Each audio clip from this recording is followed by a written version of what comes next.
പാതിവില തട്ടിപ്പ് കേസിൽ retired justice CN Ramachandran നായരെ പ്രതി ചേർത്തതിൽ സർക്കാരിനെ വിമർശിച്ച് ഹൈക്കോടതി. സാധാരണ വ്യക്തിയെ പ്രതി ചേർക്കുന്നത് പോലെയല്ല ഭരണഘടനാ പദവി വഹിച്ച ആളെ പ്രതി ചേർക്കുമ്പോഴെന്ന് കോടതി ചൂണ്ടിക്കാട്ടി. ജനങ്ങൾക്ക് നീതിന്യായ വ്യവസ്ഥയോടുള്ള വിശ്വാസ്യതയെ ബാധിക്കുമെന്നും ഹൈക്കോടതി പറഞ്ഞു.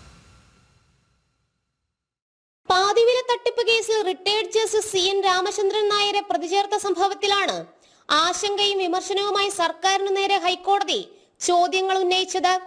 ജസ്റ്റിസ് CN രാമചന്ദ്രൻ നായർക്കെതിരായ കേസ് റദ്ദാക്കണമെന്നാവശ്യപ്പെട്ട് ഒരു കൂട്ടം അഭിഭാഷകർ നൽകിയ ഹർജി പരിഗണിക്കവെയായിരുന്നു ഹൈക്കോടതി വിമർശനം.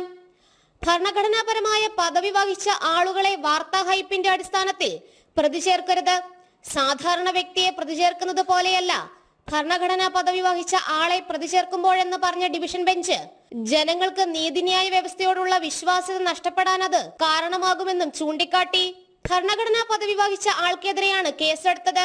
മനസ്സർപ്പിച്ചാണോ കേസെടുക്കാൻ പോലീസ് തീരുമാനമെടുത്തതെന്നും കോടതി ചോദ്യമുന്നയിച്ചു. ഭരണഘടനാ പദവി വഹിച്ച വ്യക്തിയെ പ്രതി ചേർക്കുമ്പോൾ വസ്തുതകളും സാഹചര്യങ്ങളും പരിശോധിക്കേണ്ടതുണ്ട്.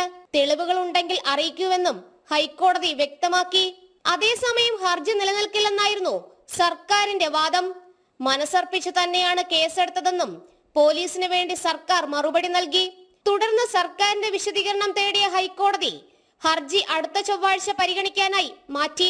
പോലീസിന്റെ അധികാര ദുർവിനിയോഗത്തിന്റെ ഭാഗമായാണ് രാമചന്ദ്രൻ നായർക്കെതിരായ കേസെന്നും ജുഡീഷ്യറിയിലുള്ള വിശ്വാസം തകർക്കാനുള്ള ഗൂഢലക്ഷ്യമാണ് ഇതിനു പിന്നിലെന്നുമാണ് ഹർജിക്കാരുടെ വാദം. പാതിവില തട്ടിപ്പ് കേസിൽ പെരിന്തൽമണ്ണ പോലീസാണ് റിട്ടയർഡ് ജസ്റ്റിസ് CN രാമചന്ദ്രൻ നായരെ മൂന്നാം പ്രതിയാക്കി കേസെടുത്തത്. ജനം, കൊച്ചി.